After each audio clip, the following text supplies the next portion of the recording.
of any code experiences to join. Our mission is to solve problem statements that are very particular to local African problems. We're looking at sectors in agriculture, health, finance, education, mining, and legal.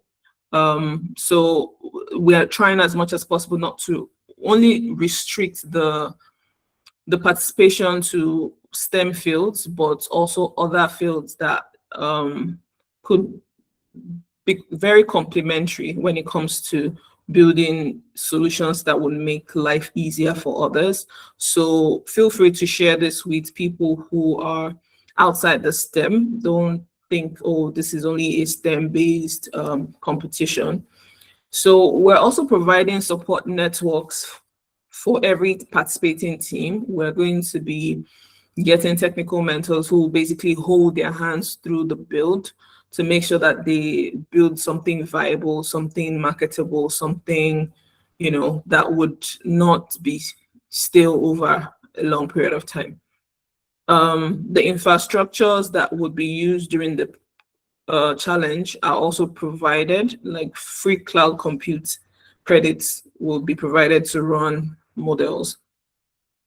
Why you should apply, it's a career acceleration. You get to meet people who are passionate about things like AI and all, maybe depending on what solution you choose to prefer, you get to meet people who are also passionate about that particular topic. And it is zero cost.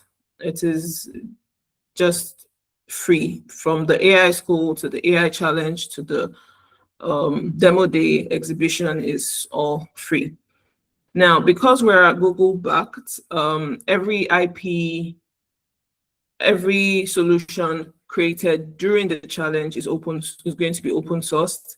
And then, but then after the challenge, if you decide to build on the pre-existing solution, then you can patent your solution.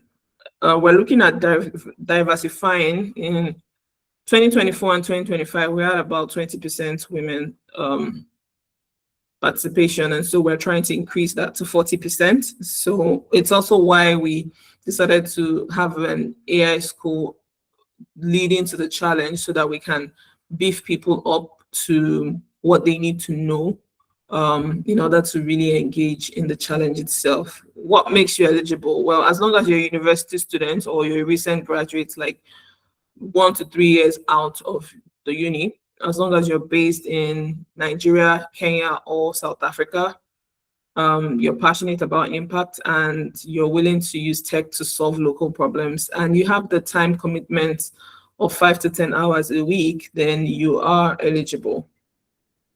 The program roadmap would be, the applications will end by May 31st.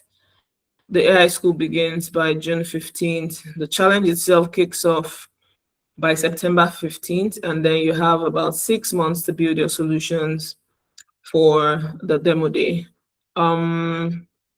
Yeah, so that's basically it. I hope everybody here is ready to build, and you understand that this is an opportunity that should be shared with as many people as possible that you come across. But I would like to take questions.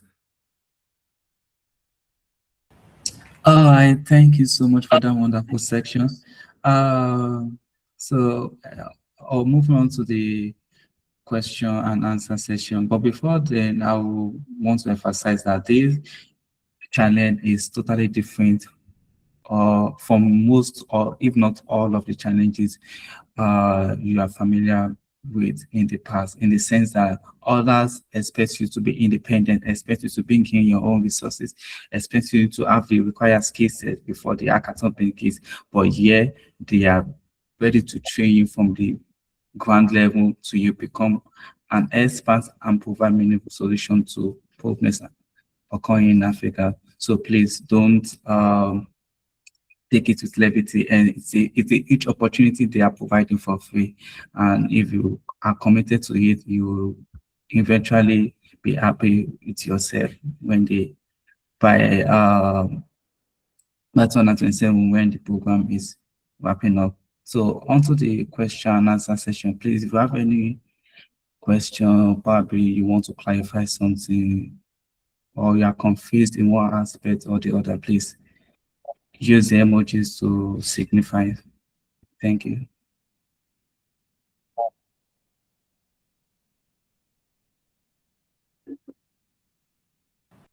Okay, Sean, please go ahead. All right, thank you. So this is Shah again from the ATF.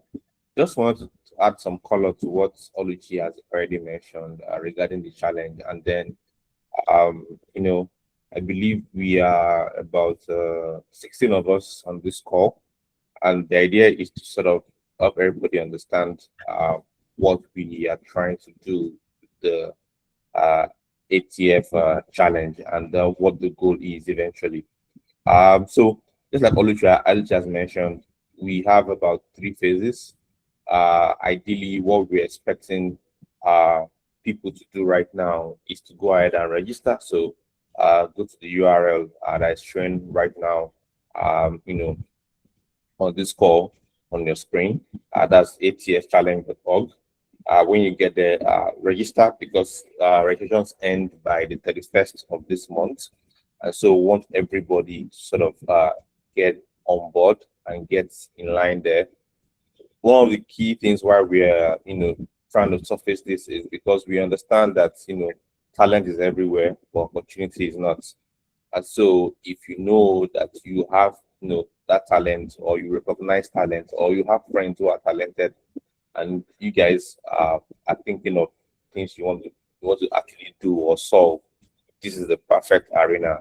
One of the things that's currently happening with this, times that we are in is that a lot of things are changing. As the things that you know today or the jobs that you know today will not be the same jobs that you will know tomorrow. And so, one key things that the challenge helps you do is to future-proof yourself. So if you're looking to find a way how to say, look, how am I going to be able to, get into workforce, or how do I join the workforce, either through the entrepreneurship route or gaining meaningful employment or looking for other opportunities. This is actually one of the first steps you can actually take. And we are making this possible by working with various partners, like Oluchi has mentioned.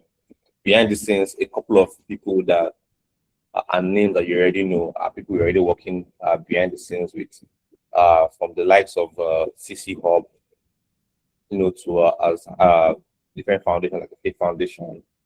And we are doing this not only in Nigeria as well, but across the other countries like we just mentioned. So what I'd like to just say is to get started, just go to that URL, atftalent.org, register there, and then from there we'll see you on the other side. For a lot of people who are not technical, we have a track for you, which has already started already and begun, and we are slowly beginning to onboard people. So for people who have no knowledge about Python programming or knowledge about how to work in code labs, we have a running session for you already at the moment. We onboard you.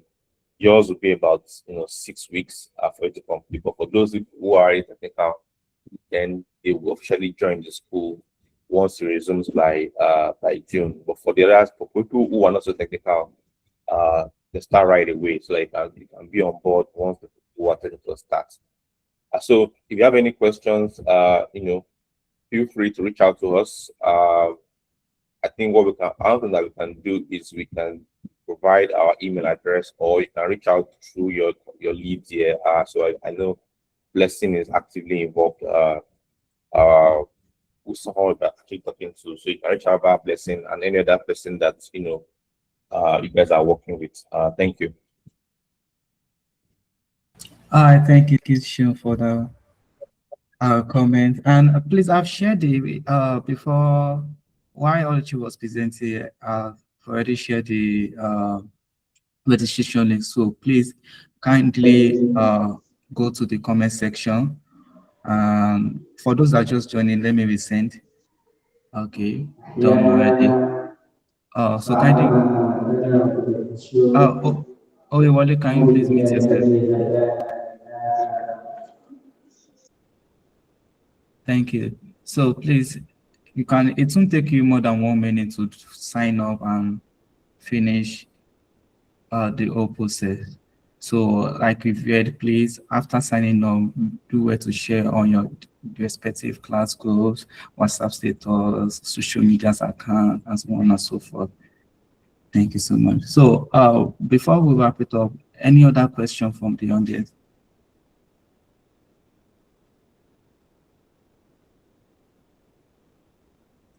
All right. In the absence of no question, in the absence of any question, so please, let's give a round of applause to Oluchi and Sheung for taking part of their wonderful time to come into this initiative, because they could have gone into different fields, but they saw the talent in Africa and they are committed in shaping the future of Africa. So thank you so much for your time, and thank you to our audience.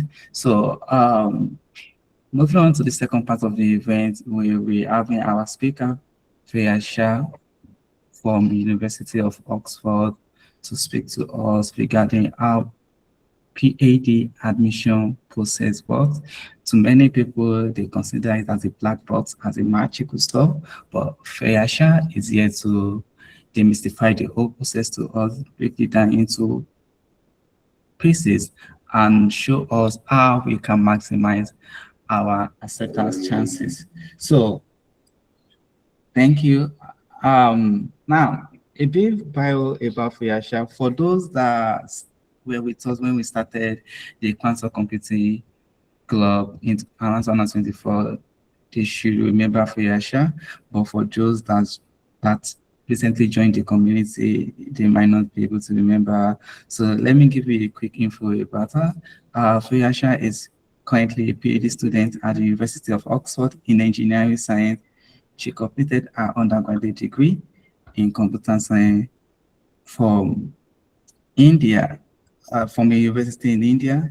She has previously been part of summer research programs at Harvard University, University of Waterloo, Carter Summer Program, etc. Currently, she is doing research in AI for quantum, and she is a published researcher. So please, ladies and gentlemen, give it up for Freya Shah. Thank you so much. Thanks for the introduction. I'll share my slide. Let me know if you can see it.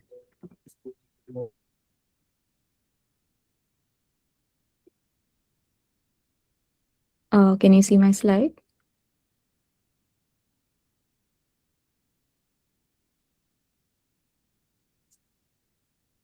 Okay, great.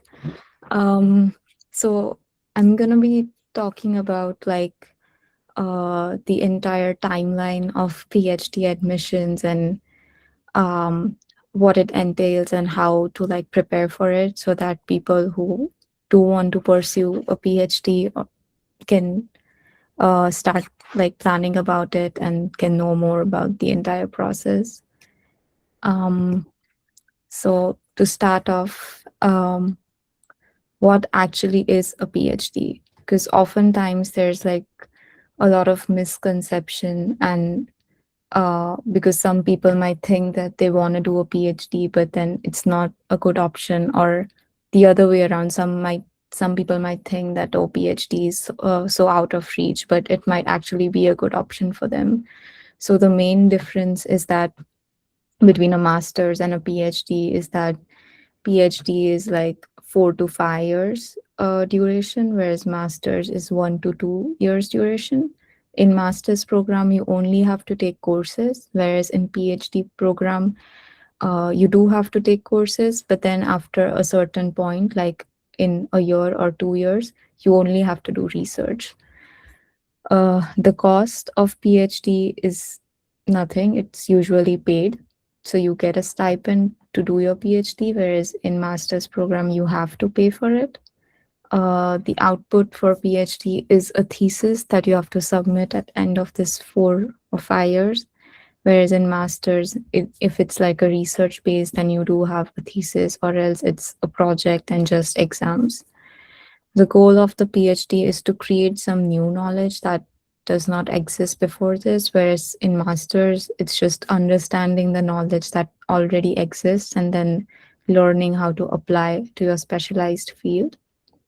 And for career after PhD, you can either like go in academia or industry.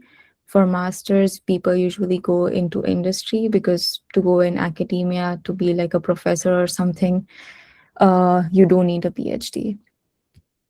So, so basically, in a PhD, you're working with a primary supervisor or an advisor, and they play like a significant role in how your PhD experience is, because they're continuously mentoring you and helping you with your research.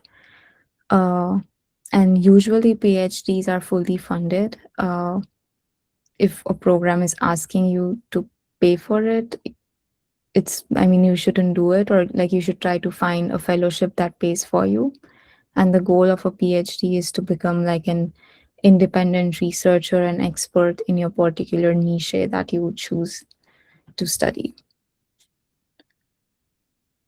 So the typical timeline for a PhD application is as such. So in the spring, in the year before you plan to apply, it's like good to kind of identify what exact research direction you're planning to pursue, or maybe like try to find people who work in similar areas at places that you might be interested to work in.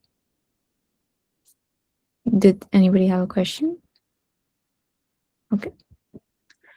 Um, and then, yeah, sorry. So it would be good to like kind of decide which places you want to apply to, what programs might be good for you, and then at that places, it would be good to kind of search upon which faculties works on what research and which exact research you might be interested to pursue in. And then it would be like a good idea to kind of check what that professor is working on and kind of get familiarized with that. So in the summer, it's always like a good idea to start emailing professors. So you should ideally like make a list of places you want to apply to, with each place having like 3 or 4 professors that you might be interested to work in. And then in the summer, it's a good idea to just start reaching out to those professors. We'll talk about how exactly you should reach out and things in the like in the upcoming slides.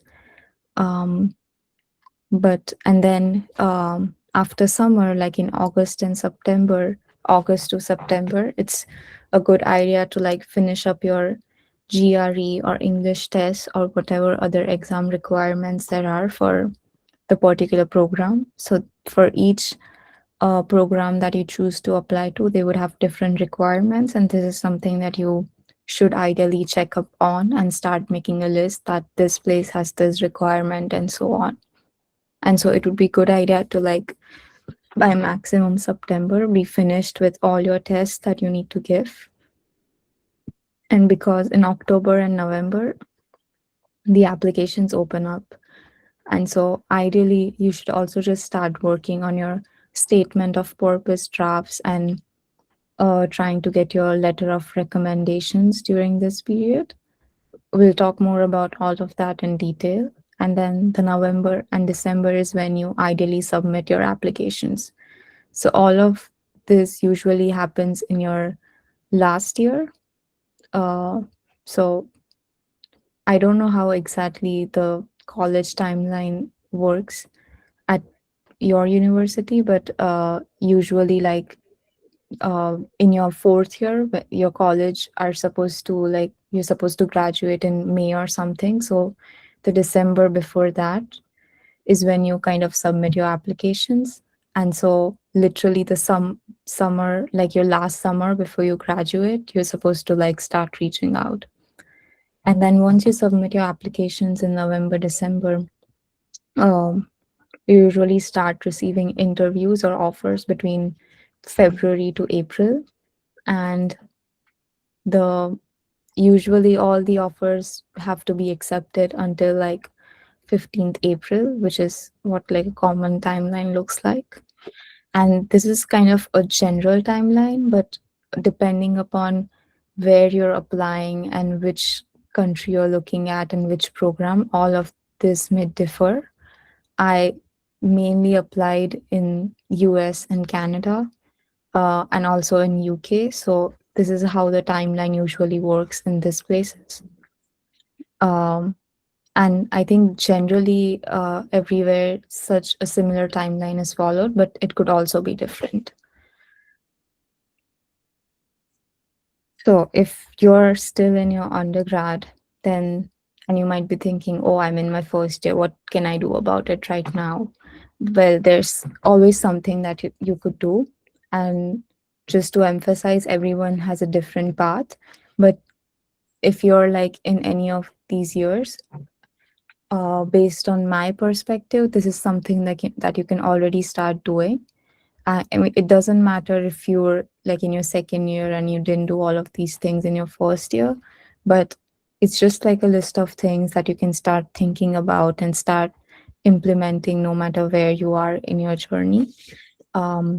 So if you're just like starting out in your college, then it would be good to like explore different courses, attend seminars, talks, introduce to professors, kind of join research adjacent clubs or something like that. Start thinking about what problems excite you, start thinking about what area you're interested in, start working on like some projects around it.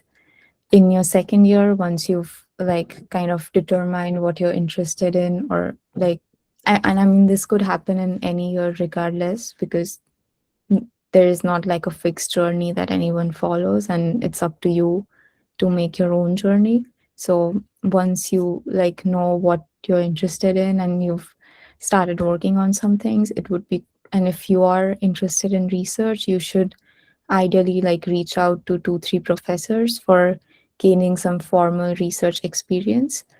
um, and yeah, and this would also help you to kind of build a rapport with that a supervisor or professor to who could also be like instrumental in giving you a good letter of recommendation later on. uh, Once you have like a sufficiently good experience, you should also try to apply to more competitive research programs. For summer, you should also, if you have done substantial research, you should try to uh, probably aim for like a conference poster or a paper submission, or you know, kind of showcase your research somewhere, submit it on archive, or try to get it into any journal. And then typically in your third year, you should try like making a list of the PhD programs you want to apply to.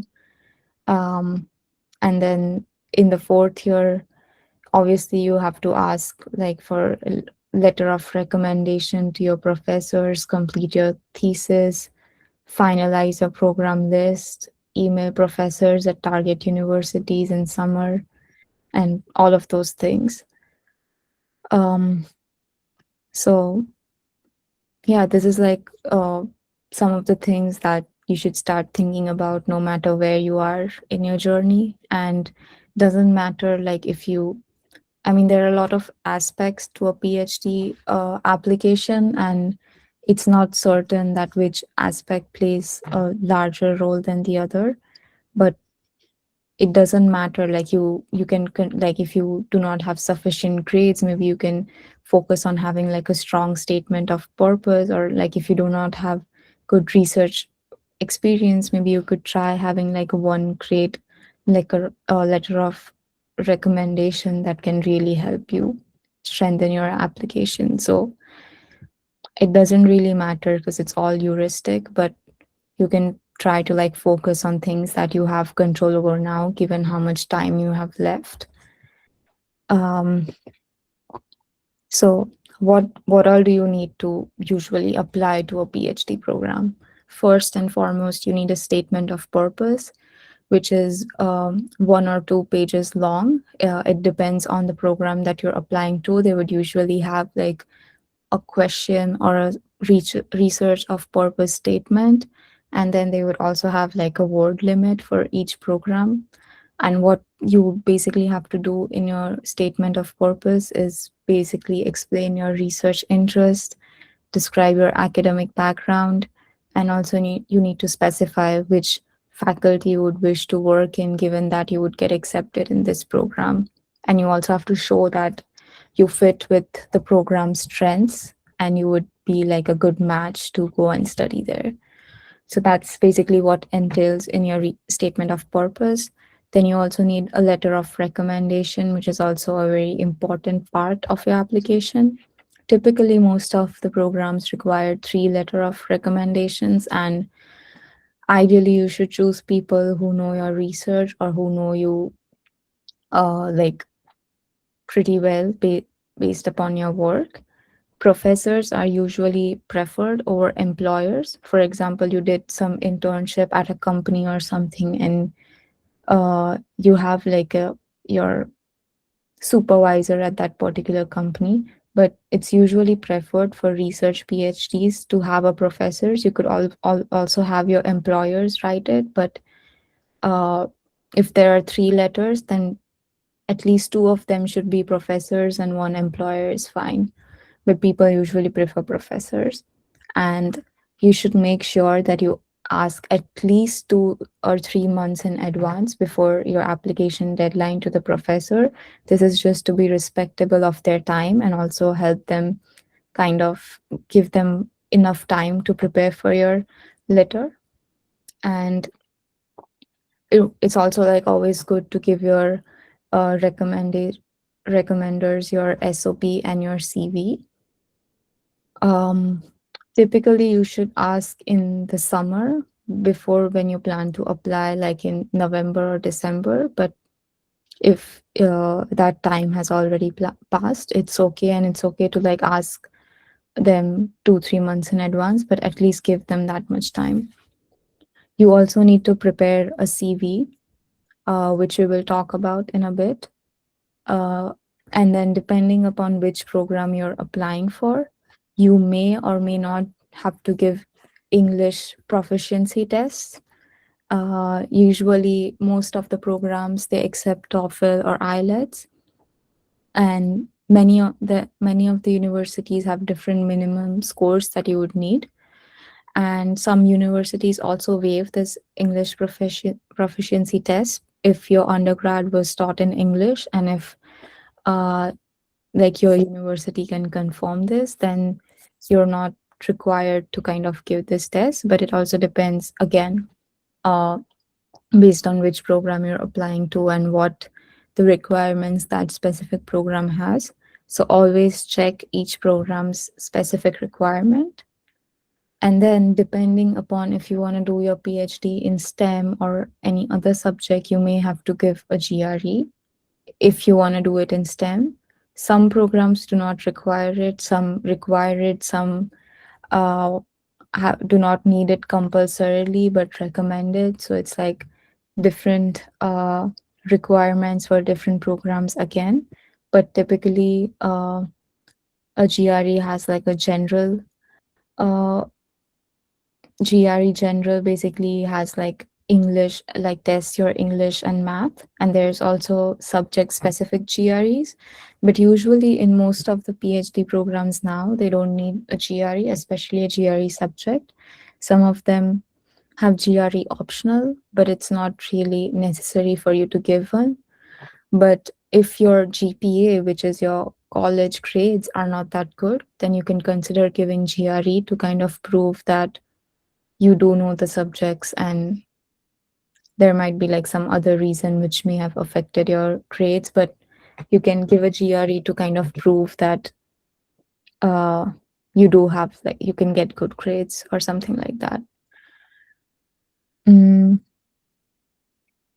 So let's talk about your PhD application CV, which is also a very important part.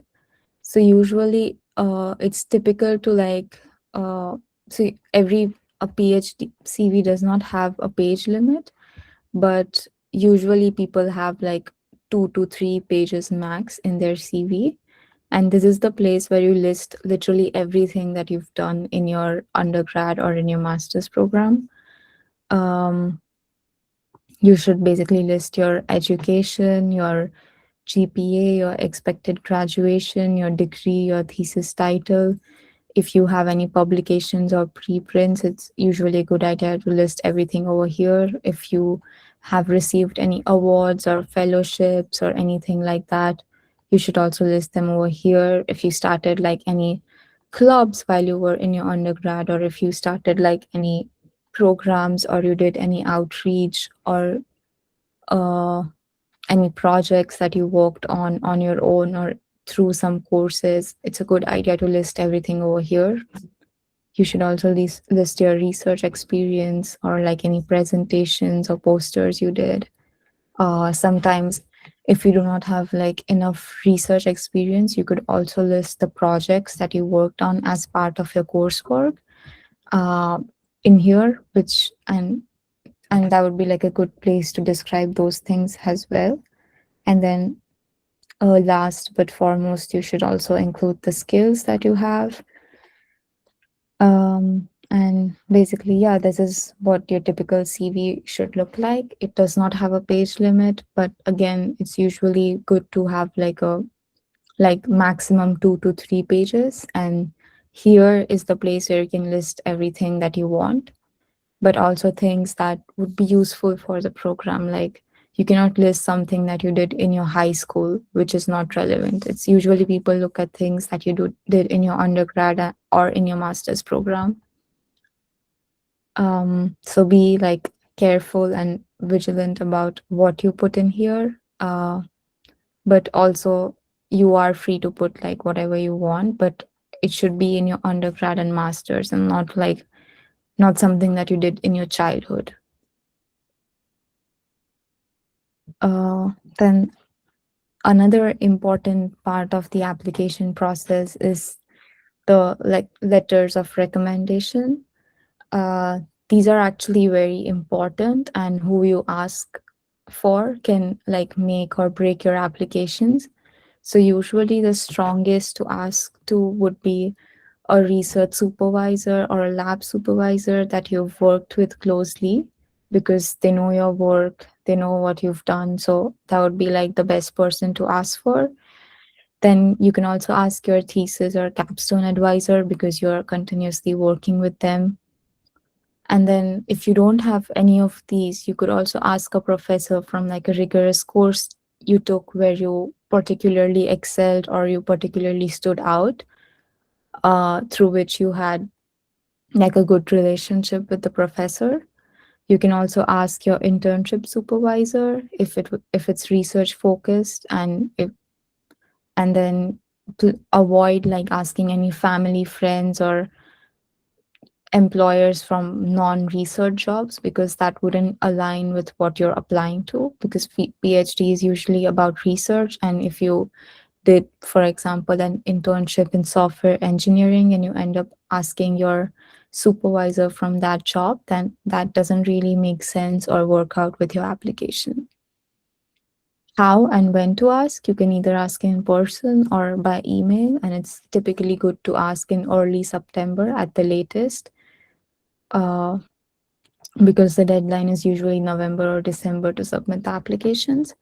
And what you should usually say is, uh, would you be able to write me a strong letter? Like, emphasize on the word strong. If they hesitate or if they say no, they cannot give you a strong letter, then thank them and ask someone else. Because it's important that the person who's writing your LOR gives you a strong letter. Usually, you should provide your CV, your SOP draft, your program list, plus deadlines to your professor so that they have the full picture. And if there's anything that they want to include in your LOR, then they can from any of these things that you provide. Always send them a reminder 2 weeks before each deadline. So even if you asked them earlier and they said yes and then they forgot about it, then they at least have like 2 weeks to kind of write your letter, because professors can be super busy and it's very easy for them to forget about these things, but it's your responsibility to like keep reminding them. And there's always like an option in the admission like applications to like waive your right to see these letters, and always make sure that you waive your right to see the letters, because admission committees trust waived letters more than the non-waived ones. And then what makes it a strong LOR? So something like she designed like X experiment independently is a very strong, like it makes a strong LOR. Or like your professor writing like top 5% of the students I've mentored in 20 years, that's a strong LOR. So that's why it's important for you to pick people who you think may know you the best based on your work, or people who you've worked with and have like a good relationship with, to help with like a strong LOR. And in the LOR, they should basically be able to address your research potential as well, and not just the grades.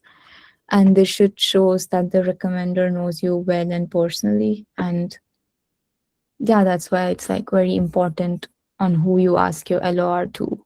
And it's also important to kind of develop this relationship with the person who you want to ask for your LOR. Then let's talk about the emails that you should do to your prospective professors who you want to work with during your PhD, or like different PhD programs. So usually in the summer before you're applying, this is when it's a good time to kind of start thinking about this and start emailing professors. So at first, I would like encourage you to kind of start making a list of programs that you want to apply to. And in at all of these programs, try to pick like 3 to 4 professors whose research you find interesting in. And then ideally you should like read or like skim through one or two of their most recent papers. And you should try to like mention a specific paper and why it interests you. You should also explain your relevant background and how it connects to their research. You should also state that you're applying for PhD admission, and keep it basically short, like 3 to 4 short paragraphs max. Do not try to give them a very long letter, because these professors are extremely busy, and if they see like a very long letter, they're less keen to kind of read that and reply to that. So it's very important to keep it short, but like try to be concise and compact and say all the important things that you're supposed to say. And the main reason for reaching out to professors is to kind of know that which professors are accepting students and which are not. Because usually if the professor has funding, then they would take PhD students, but if they do not have funding, then they don't take PhD students. So if in your SOP you're trying to mention 2 3 professors, but if you already emailed them and they said that no, we're not taking students this year, then it makes sense for you to not apply to that program at all, because even if you do apply, these applications would go to these professors after an initial uh, kind of look by the admissions committee, and then it's up to the professor to accept the students. So but if that professor does not have funding or if they're not taking students at all, it doesn't make sense for you to apply to it, right? So this is why it's usually a good idea to kind of start reaching out to professors and asking them if they're accepting students. And you can also ask them that if they would be willing to kind of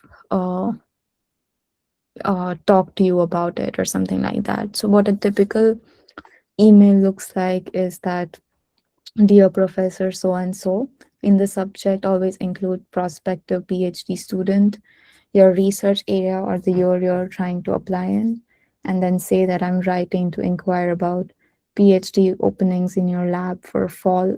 It's like you basically write the year you're looking to apply for, and then say that I am so and so student at this university studying this. You should mention that you read this paper, or you're interested in this specific area that they're working on and you find it very interesting, and then you say that I have also worked on this particular area and it relates to your research because of this reason, and then I will be applying to the program and would be grateful to know if you're accepting students. This is important to ask them this thing. And then you also attach your CV for your reference, and then always say thank you for your time. Most of the times professors are super busy, so they won't reply to this. But a lot of professors do actually reply to this. And when I was applying, I basically send this email to every professor I applied to. And a lot of them told me that we're not accepting students this year. This helped me because then instead of applying to their lab, I could apply to some other professor, which would increase my chances of getting accepted.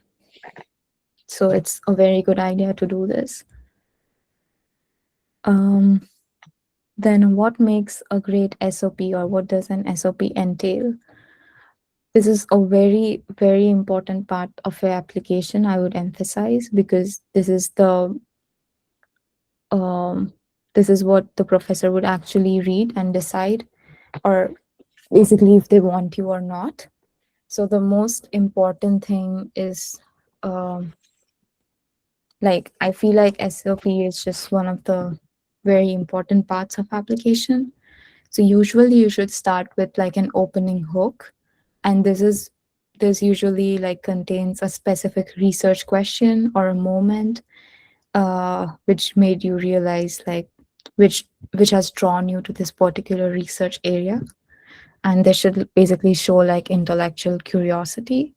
You should definitely avoid cliches like since childhood I've been fascinated by this or that, because everybody writes this and it's become such a cliche that if you start with something like since childhood, then nobody would kind of pay attention to your letter, because this is something you have to like mention that you discovered during your undergrad or in your masters or something like that. So it's supposed to be like a research question or direction that you got interested in or that you're curious about. So that's your opening hook.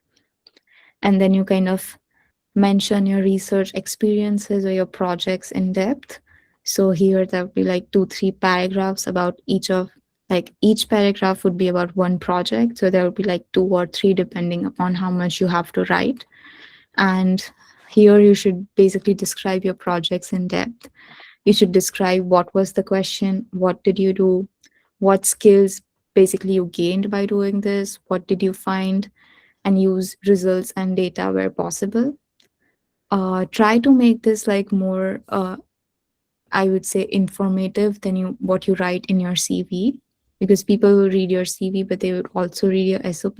So when they read this SOP, basically they should find things that you haven't mentioned in your CV, or they should find basically what skills you gained out of this, or what exact questions you answered, or what results you got. So this is like a good time for you to describe your project in detail, but also from the view of what skills you gained and how that relates to what research you're going to do. So you should always be mindful about that. So this is like the 2-3 paragraphs in between. And then your last 2 paragraphs would be like, you should name 2-3 faculty explicitly that, hey, I want to work with this professor, and then explain why their work aligns with yours. This is also like a very integral part. You should mention specific labs, methods, or course offerings, or like you should basically explain what that professor's research is and how that connects with you, or how you're interested in it, or how you would like to expand it during your PhD. And yeah, like this kind of would help you make it a strong SOP. And then if you do not like, and then at the end try to like connect it to the opening hook that you also used in your first paragraph, which helps make it like a good driven comprehensive SOP instead of a generic one. So some strong SOP elements is to like be specific, name papers, methods, discovery, tell a narrative arc, like there should be like here in the opening hook, basically you can try to even explain a problem that you're interested in. And then during your SOP, you kind of say how you try to dig deeper into that problem, and then how your future goals are to kind of expand on that problem and how it relates to that professor's research. So you should try to like make a narrative arc out of your SOP, connect like past experiences directly to your future PhD work, and then tailor each SOP individually to each program, like depending upon what program you're applying to or like which professor you're applying to in each program. You should try to include things that are relevant to that program in your SOP. So like you would also have to literally change your SOP for each program. So basically tailor it according to each program. Common mistakes to avoid: don't repeat your CV, because they're already going to read your CV. So here they should find something that you've not included in there. You should basically explain context and impact instead of stating what you have already stated in your CV. Avoid long personal backstory, keep it research focused, because usually many programs also have a personal statement where you can focus on your backstory or like your more personal story or like the difficulties you encountered in your personal life. Whereas a statement of purpose in PhD applications, they are very research focused and they want you to focus on the work and the research that you've done and not your personal story, because there is like a personal statement for that. Don't exaggerate accomplishments or use inflated language, because the like your SOPs are going to be read by professors who are like very well established in their fields, and they can see through that if you like use inflated language. And then don't forget to explain why you specifically want to do a PhD. So yeah, like there's a lot to think about over here, and you would need to probably make like multiple drafts of this. It's also a good idea to kind of reach out to your mentor or your senior to give you feedback on your SOP. That's like a very common thing that everybody does. Like you should reach out to someone who's already like doing research in the program that you wanna like apply to or like get into, or basically any of your mentors or any of your professors who you're connected with, to kind of review your SOP. And basically you should ask to like 2-3 people to review your SOP and tell you where to improve or like what works, what doesn't work. But yeah, like I would say to like spend a good amount of time trying to come up with a good SOP, because it's a very integral part of your application process. Yeah, so how to start planning? I would say first and foremost, clarify your research interests. What questions excite you most? Read papers in that area. Kind of, this would help you like shape every other decision that you have to make based on which program to apply and what professors to approach. Start building your profile early on, like try to get research positions or start working on projects that excite you. Aim for like a good GPA in core courses. Identify your recommenders. So by junior year, which is your third year, you should cultivate relationships with 2-3 professors who can speak to your research ability. Do a project, TA, or thesis with them if possible, whatever helps you. And then at the end, you should make like a spreadsheet of the programs that you're interested in. This should contain like the school, the program you're applying to, which faculties you want to apply to in that specific program, when's the deadline, what's the funding situation. You should like aim for, well, 12 to 15 is very high, but like 6 to 10 schools basically. And in that, some of them should be like your reach school, your out of reach schools, which you think are very competitive to get in. Few of them should be like the exact perfect match for you, where you think that, okay, based on my profile, I think I have a good chance to get in over here. And then few of them should be your safety schools, where you know that you're definitely gonna get in. And then try to find like a research advisor fit at each of these schools. Again, like how to choose the right program. the first and foremost reason how you should do is based on the professors, because these are the people that you're going to be working with for your entire PhD. So it's very good to kind of work with a good professor who kind of encourages you for your growth, but also helps you shape your research and become like an independent researcher. So it's the most important factor, and you should always try to find like good professors. And how you do it is basically you ask other students who work with them to kind of like understand if they're actually a good professor. Then you should think about funding and basically what the funding situation is, if it's guaranteed funding in that program, or if you're expected to pay, or what's the situation. Then you can look at the program culture, your location and life, and then how much time it takes to complete the degree in that specific program. All of these things basically will help you choose the right program that would be helpful to you. And then just to like clear a doubt that a lot of people have in their mind is how exactly does PhD funding work? So basically, most of the time, your professor would have some grant, and through that grant, um, you work basically on a research project through your advisor's grant. So it is most common in STEM, and then that can also affect the research direction you end up working on. And then apart from this, there are also like options to do uh, teaching assistantships, which is basically you like teach some course in the university, or like help with teaching some course, and you get paid on for that.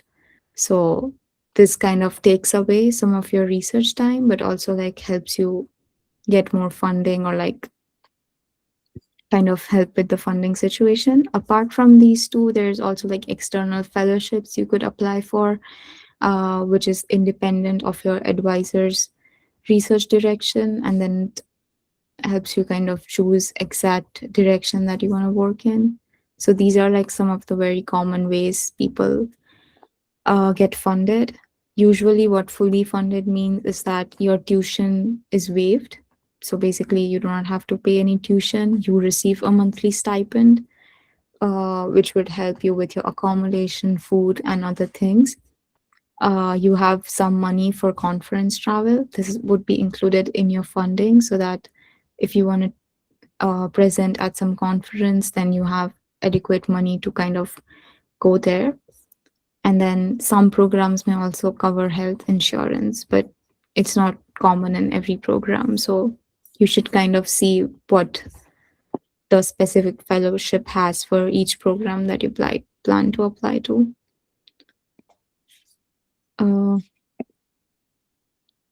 Then I personally didn't apply for external fellowships because I didn't know about this. But there are also like external fellowships that you could also apply to while you apply to your PhD programs. And this could help you in two ways.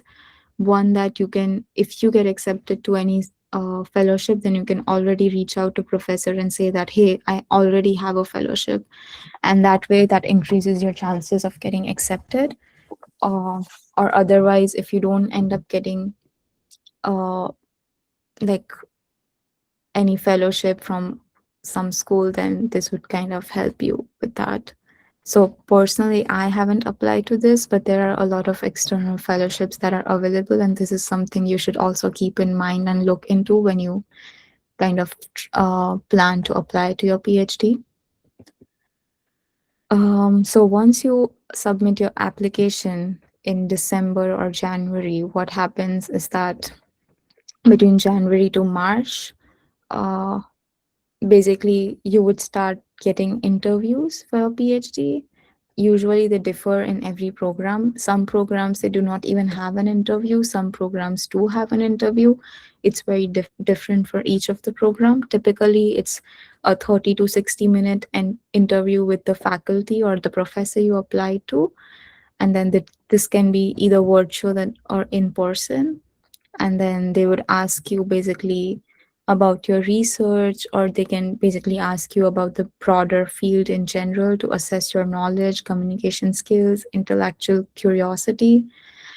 And then you are also welcome to ask questions to during this interview, and what you should try to ask them is basically how many students have graduated and where are they now, what does the first year of working in your lab look like, how is the funding guaranteed, grant or department. This is what you should try to ask the faculty. And then you should also reach out to students working along with that faculty to kind of ask them how available is your advisor, how often do you meet, or like what is the culture of the lab look like, and would you choose this program again knowing what you know now. This can help you avoid professors that are not particularly good in advising, and then this can help you also make informed decisions about which is a good advisor and which is not, because that's again the most important part of PhD. um yeah, so some of the things that can help you make an informed decision is the advisor fit. Like, does this person excite you scientifically? Will they invest in your career? You should figure that out based on talking to the current and former students of that particular advisor. You should also try to see how does research freedom look like. Like, are you free to develop your own research questions, or are you more confined to working on existing projects? And you should see like the funding situation, like is the funding guaranteed for the years that you're going to do your PhD, or is it only for a few years and then you're on your own? You should also try to see the stipend and cost of living of the particular city, and alumni outcomes, and also like just how well the entire program is. This All of these factors can kind of help you compare and negotiate with different PhD offers that you might receive. Some of the red flags to watch out for is that current students seem reluctant to talk to you. This means that the professor may not be very good, or like a single student has not graduated in 3+ years, or frequent changes in research direction with no clear reason, or students take 8 to 10 years to finish. So all of these are kind of some of the red flags in certain supervisors. Um, and then program red flags include that, I mean, this is something that you can't really assess, but it's still good to take in, like keep in mind when you're applying. And then offer red flags might include that there is no written funding offer, so you should ask them about it, or your funding tied to a single grant expiring within 2 years, then that might be difficult for you, because if you're out of funding within 2 years, what are you going to do for your next few years of PhD? Or like if there's pressure to accept before like the official 15th April deadline, or like the stipend is very low compared to the cost of living in the city. All of these things are things you should particularly try to look out for. And the key takeaways basically from all of these is that you should start earlier than you think. Always start early, always start planning what you want to do. Having a plan kind of helps you reach wherever you aim to reach for. The second thing I would advise is advisor is bigger than rankings of the particular school, because a great advisor like at a lesser ranked school will serve your career far better than a neglectful advisor at a top 10 program. So it's important to look at the advisor profile as well before choosing. Usually it's not a good idea to pay for your research PhD. It's usually fully funded, so make sure that you get this. Your SOP is your best lever. Like, you can write a very compelling, specific, tailored SOP. You can, and that can help you overcome basically a thin research CV or a mediocre test scores in many programs. So if if you're applying and you do not have very good grades, or you do not have particularly good experiences, you can use your SOP to kind of make it compelling enough that it can help you overcome all of these limitations in your application. So yeah, like SOP is what helps you control it.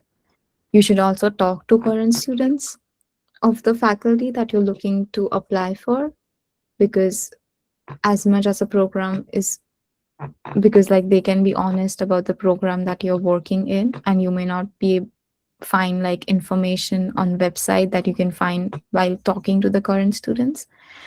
And then I would also highly recommend to apply for external fellowships as well. I didn't knew about this. I wish I had known about it, but yeah, like try to look into that as well. And at the end, I just briefly want to talk about my journey. So basically, I was very, like, I knew from right from like high school what I was interested in. So I kind of started helping out as like a writer in quantum computing. And then kind of that helped me get another research internship. Um, and then once I had two of these and I worked on other projects on my own and hackathons, I was able to get into the Qiskit Advocate program that IBM has, which helped me kind of gain two more of these mentorship programs through that IBM's Qiskit Advocate mentorship program. And all of these kind of experiences kind of helped me to gain like a visiting research position at Harvard in my first year of undergrad. And then I was able to do kind of substantial research in the area that I was interested in. And like once you kind of start having few projects or experiences, that will kind of help you to gain more new experiences. So it's kind of like a chain that starts to happen once you have in like projects that you do on your own, which can showcase that you have adequate knowledge. And then through that, I was able to like gain uh like a research internship at Waterloo in my second year. And then in my third year, I was able to do a summer undergrad research fellowship at Caltech. Um, and I did all of these, but my grades were not very good. Like I didn't have a very good GPA compared to my other peers. So that was kind of a limiting factor in my application. Um, Regardless, I was able to kind of write in my SOP, like make a strong SOP such that that helps people overlook these kind of things. Um, and then I basically applied mainly in US and Canada, and then I also applied in UK. But I just want to say that rejections are very normal. Like I may have applied to 8 or 9 places, but I just got accepted at one or two, and at other places I was rejected. So it's like very common to have rejections, and you shouldn't get upset about it. Because like these application processes are like very as like it's a black box, like nobody knows what happens in there, but all you can do is kind of control all of these things that you have in your hand to kind of make as good of an application from your side. And you can't really control if they accept you or reject you, and them rejecting you does not mean that you do not have a good application, because there can be like a lot of factors which you don't even know or which doesn't even affect you, due to which you got the rejection. So yeah, I just want to emphasize that rejections are common, and then you should keep trying. And yeah, I'm sure you will get like a good place. Yeah, let me know if you guys have any question. That was it from my side. That was a wonderful section, Freya. Thank you so much for that. I think it was fully packed well. Each and every one of us present on this call. So she has said a lot, and I hope you are able to pick one or two things from the content list of advice and tips she has shared with everyone already. And so before the question and answer, I just want to chip some few things in regard to So, in addition to what she has said already, the first thing I will say is that it's good, like she said, make sure you start your preparation very early, probably at least a year prior to your actual application. Because PhD process is a tedious but highly rewarding process, and so you have to start early. It's not something you can just quickly watch and then expect and then sit down and expect good results. So it's required deliberate effort from your own part. And this is what I do. Like so imagine I want to apply next year. In 2 years' time, what I will do now is I will apply. I will sign up for each, probably like if I'm applying to 10 schools, I'll sign up for like 8 schools I'm most interested in, or even the 10 of them this year, to see how their portals look like, to see what kind of question they are asking, what kind of requirement they are asking. Of course, I will not submit my application or even request for any letter of recommendation, not at all, just signing up to see what the portals actually look like, what they are asking. So I will jot that down inside my spreadsheet and then prepare for my actual application season. So please take that into consideration. And the second one is that your resume building. Your resume building is also important. I understand that some people might feel like they don't have something competitive to show for their undergraduate years, but that does not mean that you should show something, things that are totally irrelevant to your application. Imagine me applying for math PhD and showing my and another extracurricular activities I would acquire later at 1K capacity church. It doesn't help my application in any way. I'm not applying for religious study. Do you get? So please let's be. Your application, your resume does not need to be 5 page long, 6 page long, 2 or 3, or even one. If you can shorten it, it's okay. Do you get? And the second one is that your testing requirements. I will acknowledge the fact that some, compared to this US standard and so on and so forth, we come from a middle class family or poor background. And so it's okay if you are not able to take some of these tests, if there are waivers for like English proficiency test as in Nigeria. I expect you to waive it unless they compulsorily require it. But for some tests, if you're applying for STEM field, your grade, I don't think they are actually requiring grade anymore. Majority of the programs I've seen so far, some even explicitly state it on their website that don't submit. I think that should be University of Chicago. I can't remember, one university actually stated that don't submit, or else it will be delegates or something like that. They were totally serious about it. So, but for those that write recommended or option, I think for Harvard PhD math STEM programs, some of their STEM, they wrote that Greg subject math, not the general subject, Greg subject math test is highly recommended. So if you are saying highly recommended, please, if money is not a barrier, please take those tests because they will strengthen your application. Don't forget you are competing with different applicants from top universities in the whole world. So do whatever you can to make sure you maximize your chances of acceptance.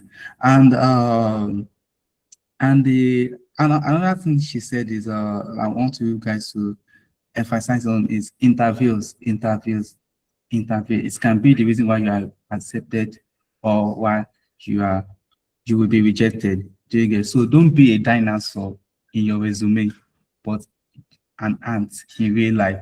So in your resume, don't pack it with action where to the extent that even the professor trying to interview will feel intimidated, jokingly, but in real life, we are not able to defend your resume, please. So make sure that you are able to defend your resume, you are able to defend your CV.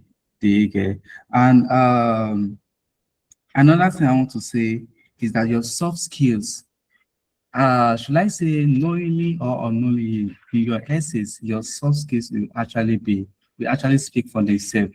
Do you get? So, and it is important, no matter how important, how brilliant you are, even by the next coming Albert Einstein or Isaac Newton, nobody will want to work with you if you have terrible soft skills. Do you get? So, yeah, these schools are looking for talent, but they are also looking for friendly co-workers. Because to your PhD supervisor, you are a co-worker, they see you as a co-worker, a long-term co-worker. So in your essays, please don't sound arrogant. Standing arrogant does not mean that you should not showcase your accomplishments. You are expected to do so. But please don't sound arrogant, don't sound entitled, don't sound rude, and don't. Do you get what I'm saying? So please make sure you have someone else with your essay, because this thing can actually can reflect in your essays unknowingly. So it's good to have someone close to you, someone that probably gone through the process to read your essays. Like you said, even with a perfect resume, you can still be rejected if your SOP is not strong, if your SOP does not align very well with the potential supervisor. Okay, and that's why you see on Reddit, graduate Reddit, admission Reddit, that I have a perfect resume, I have a perfect CV. I don't know why I was rejected, blah, blah, blah, so on and so forth. So please take note of that.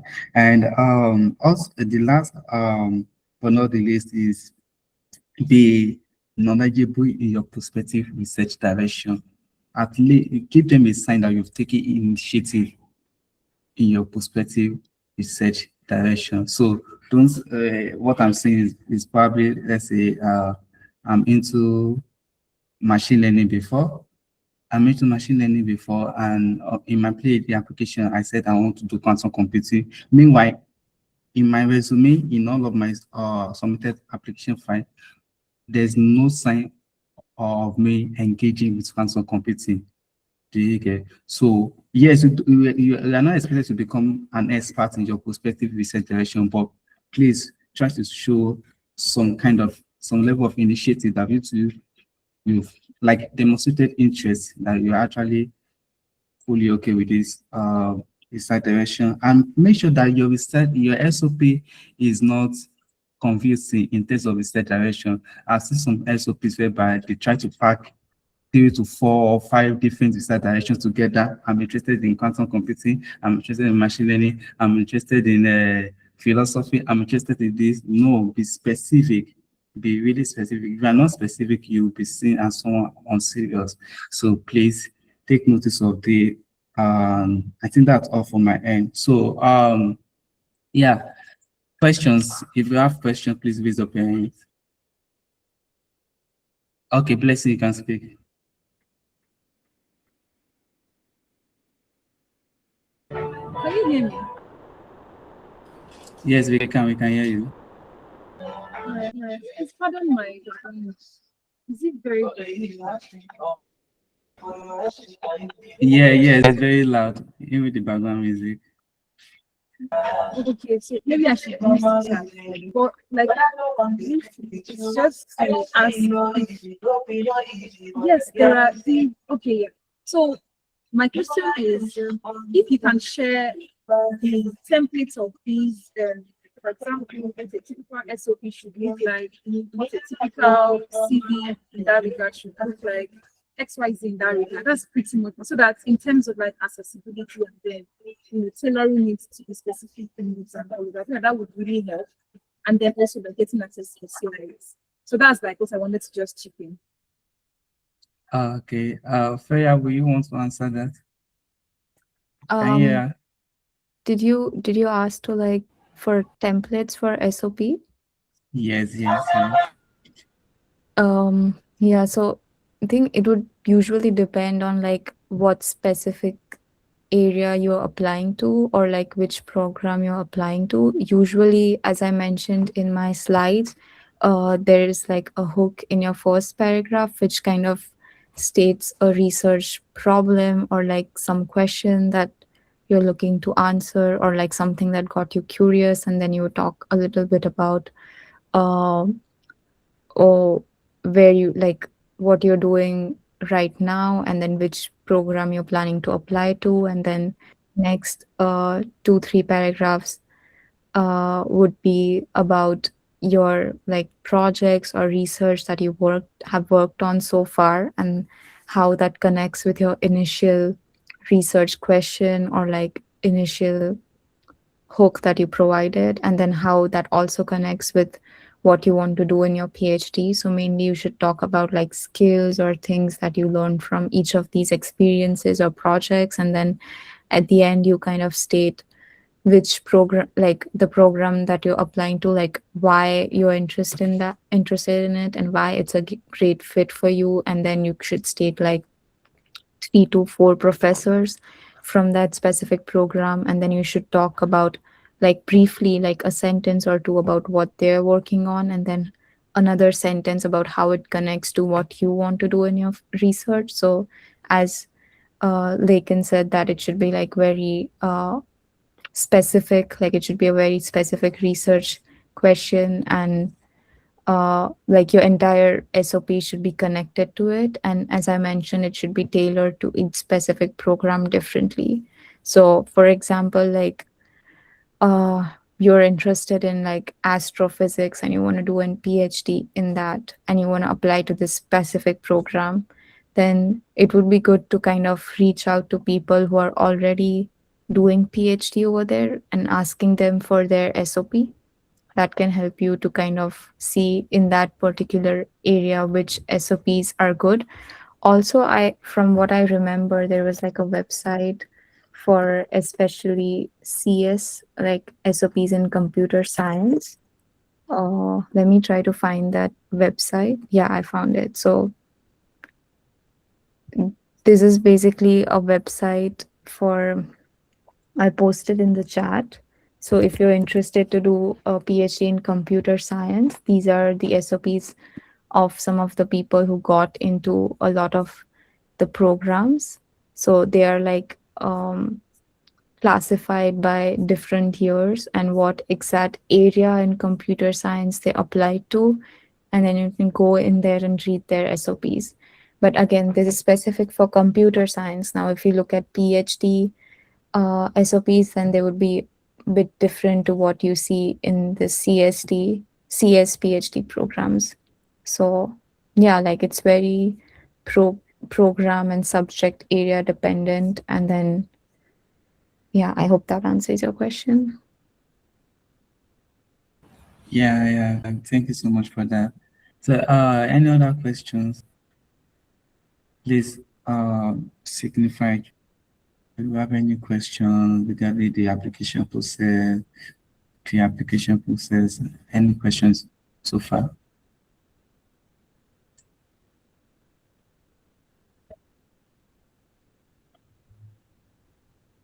And while we are thinking about our questions, I also want to chip in that in a university like ours, and should I say in a country like Nigeria, or to put it in a better form, let me say in a university like OAU, it's okay to feel lonely, that among a class, in a class of 300 students, I'm the only one that seems to be interested in pursuing a PhD. The others are just interested in going to industry, in getting software gigs, machine learning gigs, and so on and so forth. It's okay to feel like that, and you might, and at times you might feel overwhelmed that you're the only one in this process, no one to relate to, and so on and so forth. But you can always reach out to me, and we can work together towards the same goal.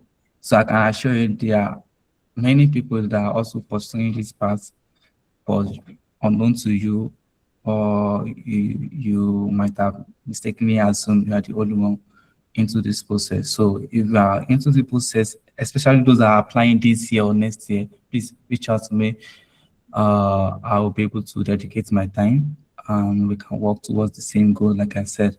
So don't feel lonely, don't feel discouraged. Just keep on pursuing your goal. So please, any any more questions?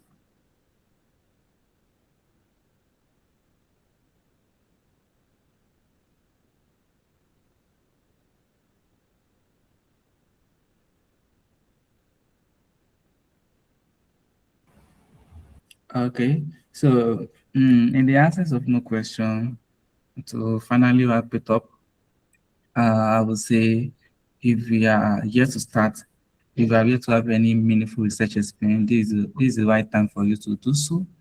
This is the right time for it. Doesn't make sense for you to apply for PhD programs and you don't have any single research experience, meaningful research experience. Because these people, I mean, your potential PhD supervisor are are betting on huge money whenever they accept an applicant. So if the applicant turns out to not be up to standard, probably the applicant said, I'm tired, I can no longer continue this research process. That means the professor that hired him or her has wasted huge amount of money. So that is why this professor are always being careful in selecting students that have the talent and also have the zeal and commitment to finish the program successfully. And one of the ways you can show that is through prior research experience. So please look for possible ways to get research experience. It doesn't need to be from your university. It can be online. We have so different online research forum like Korea for AI. We have this one. I've forgotten the actual name for mathematics. Those are interested in core mathematics, be it pure or applied, and so on and so forth. We have cancer computer online research program and so on and so forth. So I think that's all from my end. So in the absence of the question, in the absence of any question, please check the chat link. Kindly check the chat link for our upcoming events. I'm coming. Let me try to post the link. So please sign up for our upcoming event, which will be happening. It was supposed to happen on May 16, but due to the current situation of the school environment, we've postponed it. And so once you sign up, you'll be able to have access to real-time updates regarding the new scheduled dates for the program. So do where to sign up and share to other people. So I think that's all from my end. Blessing, is there anything you want to say? No, not necessarily. Just like a thank you to Freya for giving us such detailed walkthrough and sharing your experience, and also to our sponsors at ATF. Thank you so much for sponsoring us, and also like for giving access to quite a number of persons that are particularly interested in the ATF challenge. Huge shout out as well to the GDG OAU Quantum community for hosting this and having us the leisure to learn these things. And the fact that we have this number of persons that joined the call, it means that it's of value, and I am living better off than when I joined in. So thank you so much to all the stakeholders, to you all for joining. And yeah, pretty much join the GDG OAU Research Club, sign up for our events. We are always trying to make sure that we give value to our community members as well. Pretty much that's all I want to share. Thank you so much. All right. Thank you so much, everyone. And I won't be surprised when I see you guys posting your acceptance letter into schools like MIT, Stanford, and so on and so forth next year. So thank you so much. Thank you to our speaker, Freya, once again. Thank you to our audience for your patience. I wish you the best of luck in your future application programs. Have a nice day.